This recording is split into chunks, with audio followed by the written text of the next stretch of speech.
not. I did not sense, this guy's overmatched a little bit right here. This guy doesn't want to be facing Chapman.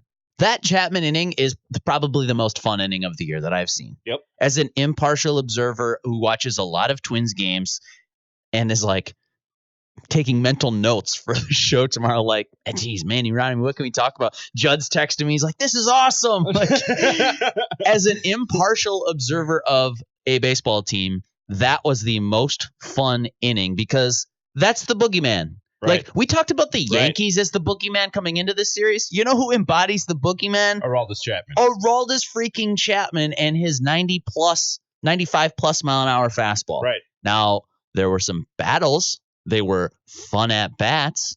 I mean, we could go guy for guy in that inning. And the truth of it is the Twins wind up at the end of it, have to be feeling really, really good about your squad as a whole, knowing that, yes, obviously, there's one glaring weakness, and it's within your rights. You have permission to now go fix that one glaring weakness. But guess what? The team who one of the teams who you'll probably face in October, their bullpen problems were also on display last night. Yeah. And they've spent a lot more money and prospects to stack up the bullpen that they have than the Minnesota Twins did. That's a great point. Yeah, I hadn't really considered it like that. But and so that leads me to my overall perspective on the game last night and how I felt, which was, man, really wanted that one. But they just went toe-to-toe with one of the teams who you know you're going to face in October. And now for 6 straight nights have gone toe-to-toe against teams who you will or very likely could face in October, have taken the blows and have delivered the blows themselves and just gone shot for shot with the A's and the Yankees for 6 straight nights. You ended up on the wrong end of it last night, but it took an extraordinary play in center field for that game to end the way that it did. That's a play. It's either make or break. When he decided to leave his feet for that ball, I thought that was over. When he decided to leave his feet for that ball, it was either catch it and win or miss it and lose, because there was no recovering to quickly get the ball back into the infield once he left his feet. That game was over if he doesn't make that play. So you literally lost that game by mere inches after you went toe-to-toe with one of the best teams in the American League. If you had doubts about whether or not your Minnesota Twins were for real, if they were in the same class as other American League playoff teams and powerhouses, these last 6 nights, even though you're only 3-3, these last 6 nights have proven a lot to me in terms of what class, what designation the Twins belong in. They are right there Super team with all the teams who are the class of the American League. Super team minus, right? Yeah. I think we both agree on this. Like, we're not going to spend 60 minutes on the SKOR North First Place Twin Show live from Bombas, the land of 10,000 rakes, where the magic number is 60. 60? 60. Indians got walked off. There you go. We're not going to spend all this time just whitewashing Twins fans and saying, like, it's all great. Hey, you give up 14 runs, but no big deal because you scored 12. Isn't this fun? It's like, no, you scored 12. You came through in a bunch of pressure-packed moments without a full complement of players. You kept throwing haymakers late into the night, and there's this Achilles heel that you should probably do something about. And you can. You got a week to do something about it. So I'm not here to say this team is ready to win a World Series right now. Let's go, boys. 25-man roster. This is good enough. It's more like most of this is good enough, and you should be feeling really, really good. To your point, Ramie, if you had any doubts about is this a World Series type of year, yes, this is a World Series type of year. I think the last 6 games, the 4 against the A's and the first 2 against the Yankees, both of which you split so far, chance to win a series tonight. I think those 6 games, it's a small sample size, man, but I think it underscores the point that it's go time. This isn't, hey, I've been playing 500 ball for like 5 weeks, so maybe that was just a mirage early in the season. Calm down. We'll load up for 2020. No, dude, I think the last 6 games show you, hey, those are the best teams in baseball, and you're every bit as good as them. You should be considering yourself in that conversation. Teams in that conversation, try to get better before the trade deadline. Absolutely. Full stop. Simple as that. This is a World Series year. No doubt about it. They are in a class with these teams that we're talking about. And I don't know about you, I do put stock in if they come out of these 7 games against the A's and the Yankees with 4 wins. I put stock in that. I take heart in that in terms of how they can perform in October. Doesn't the Mets series feel like such a distant memory now? Yeah, it really does. Feels like we watched a month of baseball since that. But no, it's been 6 games.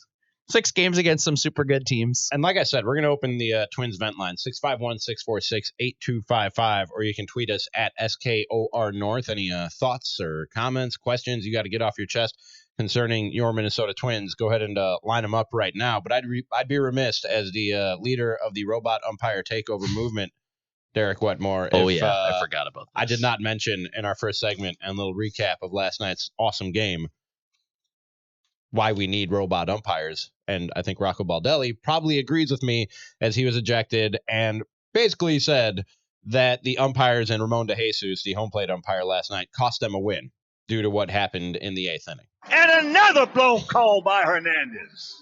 Thanks, Hawk. I mean, yes, it's undeniable. You missed the strike 3 call on Tyler Duffy. There's probably one other one that you can take issue with, and that's kind of the ball game. But here's what I think. I think I might be alone on this, so forgive me, dear listener, if this is not how you think about the game after having watched it. I kind of view, like, especially regular season, like, we have to talk about it in the media, but go ahead and take the high road. Go ahead and, like, make the next pitch, get the next guy out. Don't talk about the umpires unless it's just egregiously bad. If it's blatant, like, favoritism, 70-30 calls went against you. You know what? The Twins got some calls, too, last night. And probably not as pivotal as that one that clearly crushed the plate in the strike zone that Tyler Duffy should have been walking away with strike 3. I totally get it.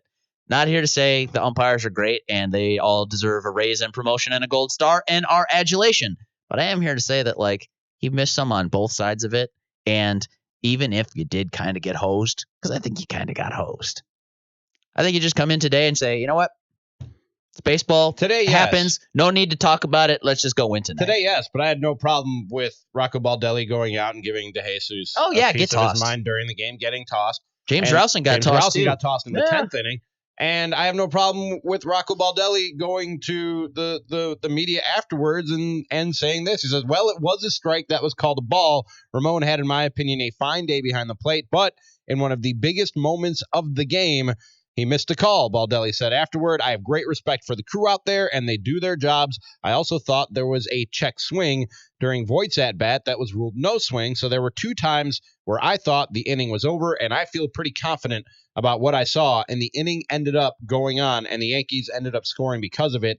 Our players, that's what I'm talking about when I say our players earned something, did their part, they did their jobs, so that's what's frustrating about the whole thing. That was Rocco Baldelli about some missed calls in the 8th inning last night. I have no problem with him coming out and saying that, Derek. Yeah. Because of what we talked about when we opened up this show. And that's that last night felt like a playoff game. Yeah. And it would have done a lot. I don't want to overstate it, but it would have done a lot for the psyche, the mindset, the confidence of that Twins baseball team last night to come out with a win that he felt like his guys deserved.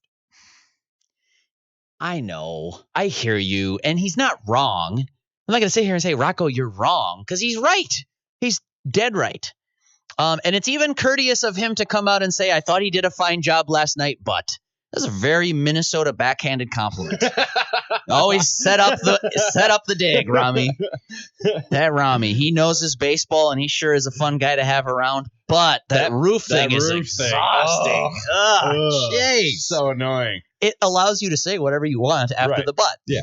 Nice guy butt. Like, no disrespect, but it's very courteous of Rocco to even give a nice guy butt. Good job, ump, but it's like, no, I don't think he had a good game, and I don't think we have to lie about it. But from a decorum thing, this is where I'm coming from.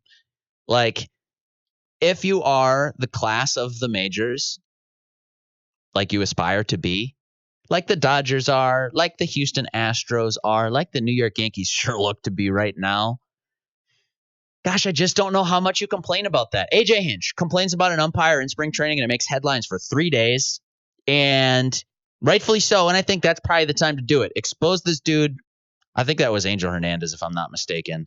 But expose him in spring. No stakes. Just put a spotlight on this so we start talking about, like, hey, yeah, I think umpires need to be better. How can we help them be better? And in the regular season, to me, I wouldn't want that to be part of the storyline of a team, to say, you know what, pretty good team, but got hosed by the umpires and then was very vocal about it. If you're a good team, go be a good team and beat good teams. That's where I'm coming from. I think it's just a decorum thing. I'm not offended by the fact that Rocco says this, but you know what your opportunity is tonight? Go win another ball game. Take 2 or 3 from the Yankees at home.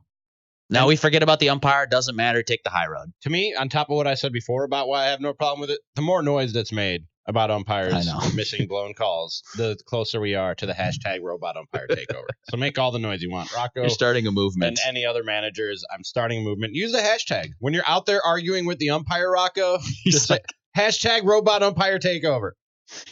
You can't have that. You can't have that in a crucial spot like that. He borrows one of those big signs from somebody in the first base, the first base seats right over the dugout. Scribbles in big Sharpie, hashtag robot ump takeover. So that was me venting about umpiring. Now your time to vent. The Twins vent line is open at 651-646-8255. You can tweet the show at SKOR North. Any thoughts, comments, questions, concerns you have about your Minnesota Twins? The SKOR North First Place Twins Show is here for you, live from Bombas, the land of 10,000 rakes. The magic number is 60, and we're back right after this on 1500, SKORNorth.com, and the SKOR North mobile